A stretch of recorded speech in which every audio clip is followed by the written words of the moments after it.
Hi, good morning. Happy Thursday. It is 9:30. It's time for our Thursday edition live stream. And I am Sarah Smith. I'm a horticulturist here at Rogers Gardens. And on Thursdays, I have been introducing to you a different plant of the week that we have here special for our Hummingbird summer program. This whole entire summer, we've been featuring different plants that will attract the hummingbirds to your garden. So it's been something different every single week, and it's been really fun to show you all the different plants because hummingbirds like a variety of different things. It's like a hummingbird buffet is what they're looking for.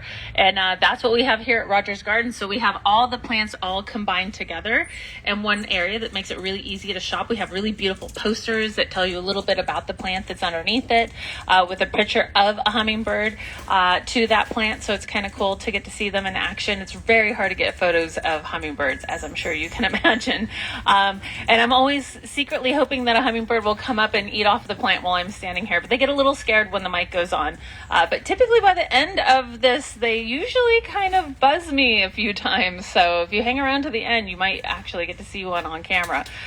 So today's plant of the week is the Fuchsia garden Meister. They sometimes call this honeysuckle fuchsia. You can see this beautiful flower on here. This is good for all of you who have shade gardens and you want to still bring in hummingbirds. A lot of the plants that we have featured are more full sun oriented plants, but this is a good shade plant and really fantastic for the hummingbirds. And there's a lot of other different things too that are good for the hummingbirds for shade. We have a butylon. We've already featured that one. So if you want to look back through all the different live streams, we post them to Facebook, Instagram, and YouTube. You can see them there. But the butylon's a great one for them as well, but they love this one too. And this is a really beautiful, really fun plant. This is a fuchsia. It looks a little different than the normal fuchsias you're used to. This is native to the West Indies. It has this really beautiful dark leaf. So this is really good in like tropical gardens. So if you have like kind of a tropical themed garden, this is a great one, or for a cottagey kind of garden because of the dripping kind of flowers. This is good from zone 9 to 11 is an evergreen in those zones. So that's right where we fall, right smack dab in the middle there. But other places like to use it as like an annual plant if it gets cooler. So if you're in another zone, you're watching this in another state, this would be more like an annual plant. But here it is a year-round plant, which is really great. Doesn't require a whole lot of maintenance really when it comes to like deadheading and things like that. So when it's younger, it tends to be a lot more upright. When it's bigger, you start getting more of that kind of pendulous sort of look. Size-wise, about 3 by 3 typically for the size on this. So just make sure you're giving it ample space, but it grows super fast. So if you get it on the smaller side, you get a 1 gallon, just keep in mind, don't crowd it because it will get a lot bigger 3 by 3 ultimately over time. Works really well in containers, great in the ground as well. So it's a good container plant if you have like a little shady corner where you want to put something interesting. If you want to really attract those hummingbirds to a new hummingbird feeder, this is a great one because they really love it. Hummingbirds will go to a variety of colors, but a lot of people associate them going to something that's red, but they will go to a lot of different things. Oh, we almost had one there for a second. He's hiding up there right out of view. Actually, and she's watching me. She's super cute. So yeah, they go to a variety of colors, but they do really like the red color for sure, and anything that's tubular. And the nice thing is, if the hummingbirds are going for it, usually bees for sure will be going to it, and butterflies too if it's a more shallow flower. So they're really getting daring with me today. So yeah, it's a really, really beautiful, fun plant. Great for you if you have shade. Fuchsia garden Meister, or sometimes called the Fuchsia Honeysuckle as well. It's a spring to fall flower, so it's a really, really long flowering plant, which is fantastic because you'll get like a long flowering season off of it. It doesn't really need to be cut back too hard. When it comes to fertilizer, an all-purpose works really well. They like a little bit of acidity, just a tiny bit of acidity. So if you have an all-purpose fertilizer like this is my favorite all-purpose. This is the Down to Earth. I use this on almost everything. This is a really fantastic one, and you really want to start feeding it when it starts flowering. So when you start seeing the flower on there, you want to make sure you start giving it some food. But they do take a little bit of acidity. So if you already have the acid fertilizer at home for something like your gardenias or your azaleas, blueberries, even some geraniums could appreciate a little bit of acidity every once in a while, but you can also use coffee grounds. Coffee grounds will totally work too. So if you don't have this and you only want to buy one fertilizer, adding a little bit of coffee grounds here and there would be really helpful as well. So that fertilizer wise, pretty easy. I like these because they are just a granular that you just throw on the ground, and then that way you don't have to mix it with water and all that kind of stuff. I have a ton of different kind of fertilizers. I use a lot of the different ones that we mix with water as well, but sometimes that's kind of a pain, especially when you have a big area and you want to do your big mass fertilizing. You don't want to have to be mixing stuff with water and pouring it in the can and doing all this stuff. I do that in my pots, but all of my anything planted in the ground, it's so much easier to just use something like this. When it comes to like pests and diseases and things and stuff, how to control it, they can be susceptible to a little bit of aphid here and there. So using something like the worm castings works really, really well, because the worm castings actually add a little bit of an enzyme into the plant. So the things like whitefly and aphids and stuff like that don't like the taste of it. So worm castings is like magic. Really, everybody should be using. Are we switching plants? Yes, we are. We're switching. We're doing 2 today. Oh my gosh.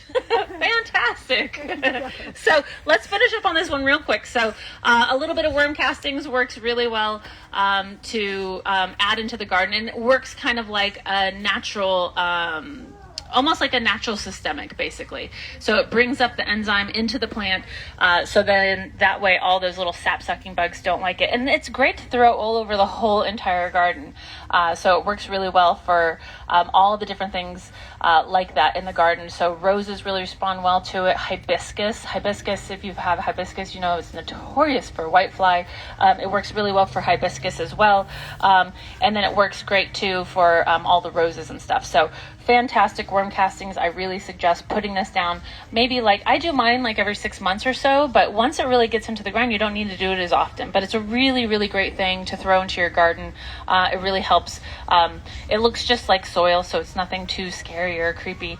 I mean, it is worm poop, but it just looks like soil. It doesn't smell bad or anything like that. So it's a really great thing to add into. And then also too, I tell everybody, this is something you should always have on hand. This rose and flower, and sometimes it just says 3-in-1. The safer brown rose and flower is fantastic because this has insecticidal soap and it has sulfur in it as well. So the insecticidal soap works for all the little soft-bodied bugs, but the sulfur works really well for powdery mildew. So this is always a good thing to have because it works on a variety of different things, and it's very, very mild. It's organic. You don't have to worry about the bees and the ladybugs and all that kind of stuff. So this is a really great one to have on hand. So let's talk about the second plant. So we have a second plant here to show you. This is one of my personal favorites, so I'm super excited about this. This one is, I'm going to move the worm castings down. Oh, it's a heavy bag. So that way you can see this a little bit better. So this here, this is butterfly bush. This is Buddleia. I adore Buddleia. It's so pretty. So this is a sun plant. Buddleia comes in a variety of different sizes. There's really, really tall ones that can be taller than me, so they max out at about 6 feet. We have little micro ones that stay really small. This one's called Pugster Blue. I love, love, love this one, not just because I have a pug and the name is super cute, but Pugster Blue is super cute, really fat, stout, stocky, just like a pug, right? But such a pretty color and stays on the smaller side. So sometimes people are like, oh, I really love this. It smells so good. The flowers smell so fantastic on it. It's almost kind of like, I tell everybody, it reminds me of like sweet Hawaiian bread in a way. It's got like kind of a bready sweetness, a little bit of a honey kind of smell to it. It smells so, so good. But a lot of people don't want to commit to really, really big Buddleia, so they call this butterfly bush. The butterflies love this too. So it's really, really fantastic. We have a really beautiful white one planted here in the garden. I was noticing all the tiger swallowtails coming around, and I have a bumblebee too. We're all around it, and we had all these Gulf Fritillaries floating around back in the kind of North 40 area back there, and they were all coming up and drinking out of it too. So it was really fun yesterday. We had a lot of butterfly activity. So if hummingbirds like it, butterflies, like I say, butterflies and bees like it as well. But these are really nice if you don't have the room for something really big. I feel like back in the day, it only seemed like we had the really, really big ones, and we were all trying to trim them to keep them really small. But now there's smaller varieties. So the Pugster Blue is super cute. I love the color of this one. This guy here is one of the buzz. So you'll see in the name, it says Butterfly Buzz series. This one is called Velvet. So these ones stay a little bit on the smaller side too, so they don't get too crazy big. So about 3 feet, maybe 4 feet max on these guys. But you can see the difference in the foliage. These are the same plant, although they flower-wise they look similar, but look how different the foliage is on them. They are very different. I like this one mixed around because this one's really stocky and kind of has a really like stout sort of stillness to it. So when I look at plants, I'm always looking at texture, how they move. I mean, there is always movement in the garden, and some plants really have a lot of movement and some don't. Like this really doesn't, but this obviously really does. But still has that really beautiful smell, the Velvet Buzz series. And then we have things like microchip and things like that as well. But these are full sun plants. So make sure you're really checking the label to see how big they get. When in doubt, ask us. So that way you know if it's going to fit your space. The last thing you want to do is plant a plant and try to keep it really much smaller than it wants to be, because what winds up happening is you lose a lot of the flowers. They get really woody from cutting them back all the time. You're creating a lot of green waste, so it's just a lot of extra work for you. So really understanding the size of the plant is super important, and especially with these, because these vastly range in size. So make sure that you know what the size is. But full sun for these guys, they can handle a little bit of shade, a little bit in like the afternoon, but not a whole lot of shade. And you're going to definitely lose out on some of the flowers if you're giving it too much shade. This one is very water wise, which is great. So it doesn't require a ton of water to get it established, especially if we're warmer. A little bit extra just to make sure that those roots start actually bursting out of that original root ball, the container of size that they were in, and they're actually searching in the surrounding soil for water. Once you have something that actually starts getting out of that root ball, you'll start noticing a little bit more new growth on it. That's how you know something is established. Then you can cut back on that water a little bit. But full sun, good drainage. They really appreciate good drainage. Not particularly heavy feeders either. An all-purpose or a flowering, the rose and flower fertilizer from Down to Earth would be really great for these too, because that will encourage some flowers. With the gardenia, you don't have to cut it back too much. You don't have to like deadhead it too much. You can just to keep it kind of tidy. With these though, I really do like to cut them back. So this one has some examples of what to cut back. So you'll notice what happens on these is that you will have a nice flower from the center of the stem, and then you'll have flowers on either side. You can see this middle flower is done, right? So what you do is you just go in and give that a little cut back. And then that way that forces the new stuff on the side to really kind of start going. That also keeps the shape really nice. If you keep these cut back, it'll keep it fuller and prettier. And then you don't have to look at these ugly flowers anymore. So a little bit of cut back on these is really nice. I actually like to use these a lot in flower arrangements. They're not a terribly long lasting cut flower necessarily, but they're super pretty as a cut flower because they're a really good filler. So when I'm doing all my roses and my dahlias and stuff, I like using these as some cut like filler flowers because they smell super good too. So you can even see like on this one, this is a really nice example one too. You've got the little buds on the side, but that center one is really nice and big and pretty. But once that's done, I'm going to cut down right to that spot, and that way I'm going to force more flowers and just keep it nice and tidy looking. So I'll keep this one all nice and cut back, so whoever comes in today and gets it, they're going to have a nicely kind of groomed plant here. So I'm just going to go down to the little leaflets on either side, cut that off. Oh, look how nice that looks, right? Super pretty. So yeah, I love smell these. If you come in and you're not even going to buy a plant today, give it a smell though, because it smells super good. These will do well in containers too, as long as you have the right size container and you know the size of your plant, because some of them, like I said, will get really large. So you want to make sure that you're having the correct thing there. To cut these back, to give them a little cut back, would be a good thing early spring. So late winter, early spring, you'll notice new growth coming out the bottom. You can cut down to that. You want to do maybe about a quarter to like a third of the plant down to keep it nice and shapely. You can go all the way to about half if you really need to kind of control it a little bit. But again, let's try to get the right size plant for the right space so you don't have to cut it back too hard. So this one is butterfly bush. So the first one we talked about is Fuchsia Garden Meister. This is butterfly bush. This is Budleia. And this is for the nectar for butterflies, but also for hummingbirds. So this is a very, very good hummingbird attracting plants. But the butterflies don't necessarily eat, because a lot of people get a little confused with the name butterfly bush. The butterflies don't eat the foliage, so caterpillars are not eating the foliage.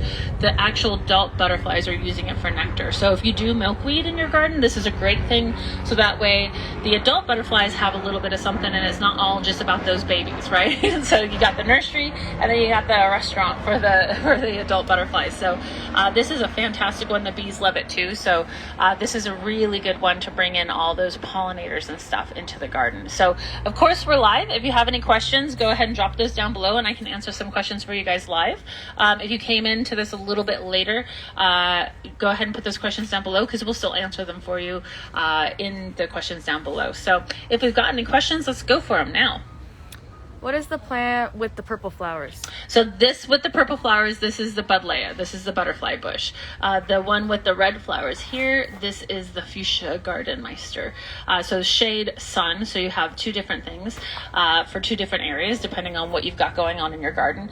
This also comes in white. It comes in pink as well. I don't know if I have any of the white ones. I'm looking over there. I don't have any of the white ones in stock at the moment, but this one's Velvet Buzz, and this is Pugster Blue. Pugster Blue is one of my favorites. I love this one.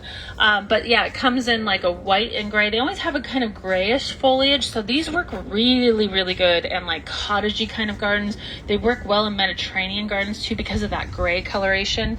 You can really get away with kind of a lot of different sort of styles, garden styles here that you can incorporate it into. So it's not just like one kind of style of plant. But yeah, so this is buddleia, and the common name is butterfly bush on it. What did you say was good to get rid of whitefly? Whiteflies. So let me see. Spray. This is a good spray. So this is if you really got it and you got to actually do a treatment on it. So whitefly are going to be sucking the sap of the plant. So they don't move a whole lot. They tap in and they suck out all the juices of the plant. So they like all the different sugars and stuff that the plants are making when they're photosynthesizing. This has insecticidal soap in it. This works really, really well on killing all of those. Do not use soap on your plants from your house. Don't use Dawn, no matter what the internet tells you, no matter what your neighbor says they've done. This is like my passion in life, to get people to stop using Dawn soap and household soaps on their plants. Those are totally different. Yes, it will kill the bugs. Yes, those absolutely will kill the bugs. You'll spray it on the bugs. You'll see that the bugs will go away, and you think, great, awesome. The problem with household soaps is that household soaps are degreasers. So it's a detergent, which is a fancy word for degreasers. Even if it's organic, they are made to cut the oils. Remember the old Dawn commercials when it was like an oily pan and they put the drop and all the oil dispensed from it?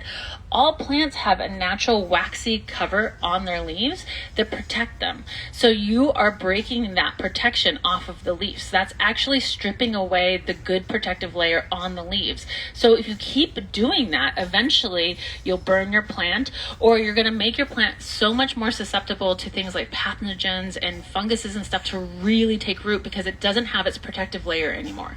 So don't use those. Insecticidal soap is different. It is not the same as what you're washing your dishes with at home. So make sure that you're not using that. I know the internet is full of all kinds of really crazy information. You want to use a real insecticidal soap. Using a hose with just plain water works too. You can spray it down really hard with that to knock them all off. You're not going to spread it. A lot of people get worried that they're spreading it around. They are too small and too soft that once you disturb them, they're going to go away. The reason we have here in Southern California so many problems with that stuff, especially in the summertime, is we don't get spring showers. So our plants don't get washed off like they do in a lot of other states where they're getting those like summer thunderstorms and things like that. So we don't get a lot of washing down on our plants. And everybody's always telling us all, ooh, don't overhead water. That's true. You don't want to keep your foliage wet all the time, but a good spray down every once in a while is totally fine. So I spray down a lot of my plants, especially when I'm fertilizing. I'll put all my fertilizer on the ground and I'll spray everything down really hard. And that actually really helps, so I don't have as many mildew problems and things like that. So just a hard spray of water really works. If you have a really bad whitefly infestation, a hard spray down of water, let it dry, use some insecticidal soap. It doesn't have to be the 3-in-1 This one has sulfur in it as well. You can get just plain insecticidal soap, that also works. But this one has a sulfur in it, and I like it just because if I've got a problem, usually this is going to solve it. And I kind of like having one that does a little bit of everything. And then worm castings. I'm going to lift up this bag. Excuse me because it's heavy.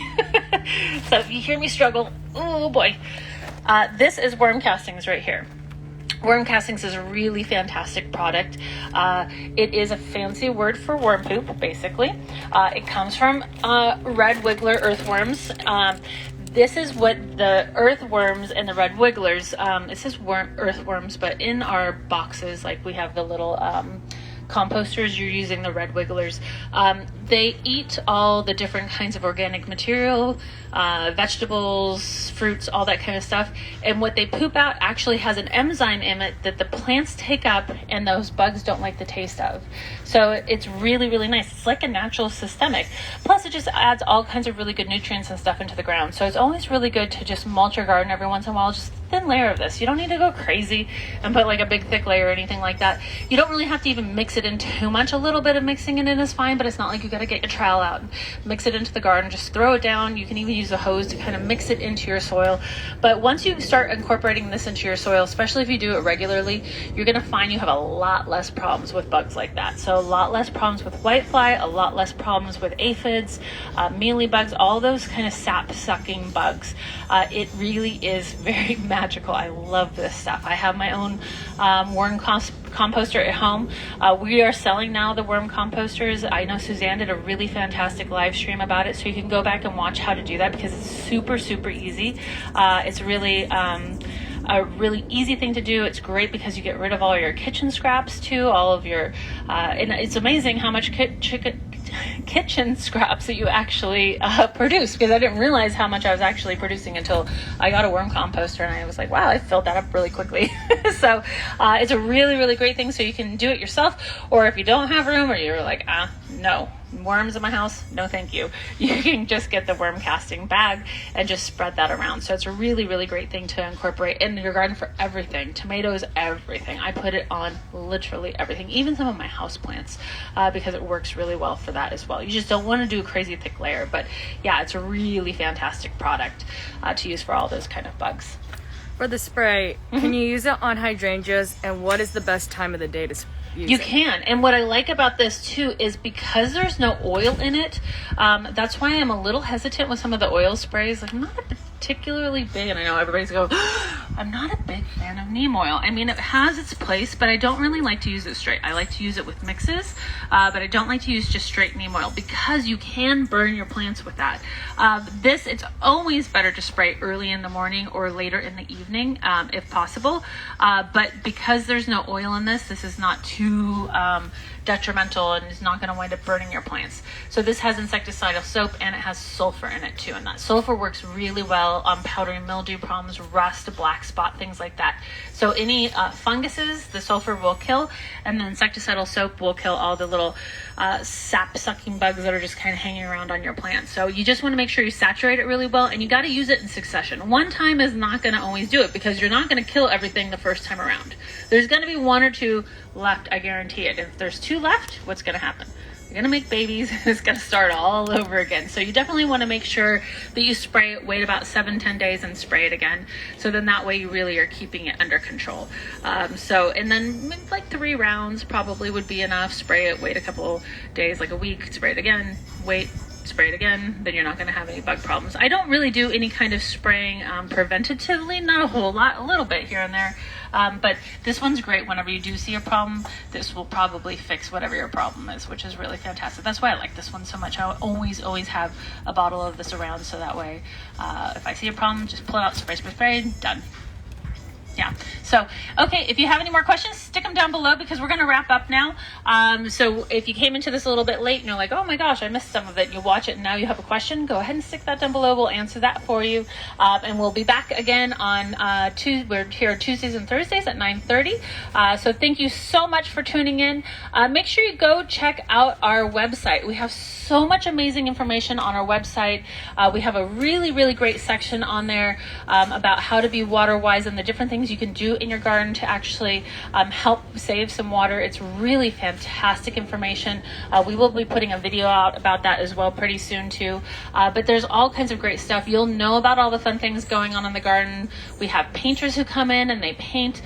We have Audubon Society who comes in. We have a beautiful tree right now where you can fill out a little wooden monarch for a donation to the Xerces Society, and you can hang it in the tree. So we have a lot of fun stuff. And then the hummingbirds in this area too, when you first walk in the garden where all the hummingbird plants are, the activity is amazing, especially in the morning. They absolutely go crazy here in the morning. So it's definitely a good thing to swing by if you want to check out the hummingbirds. We got all kinds of beautiful posters with all the different types of hummingbirds in them too, with identification posters so you can figure out which ones you have in your garden as well. So if you got a friend who's that hummingbird lover, make sure you tag them down below too, so they can follow us on Instagram or on Facebook. And we post these videos also to our YouTube page. So on our YouTube page we have a ton of information. That library goes back forever. So if you got a question about a plant or how to trim something or anything like that, how to set a table, how to decorate a Christmas tree, we have a video for it. Absolutely. And if you sign up to there on our website for our email list, you'll get an email that'll let you know about all the different fun things we have going on in the garden. We put videos in there as well. So there is literally something for everybody on that. So make sure you check that out and subscribe for that email list. So thank you so much for tuning in. I really appreciate it. It's always fun when you guys come into the garden and you go, oh, I watched the video this morning. Where's that plant? I always appreciate that. So thank you so much for watching and telling your friends about it. So stay well, be safe, and happy gardening, everybody. Bye.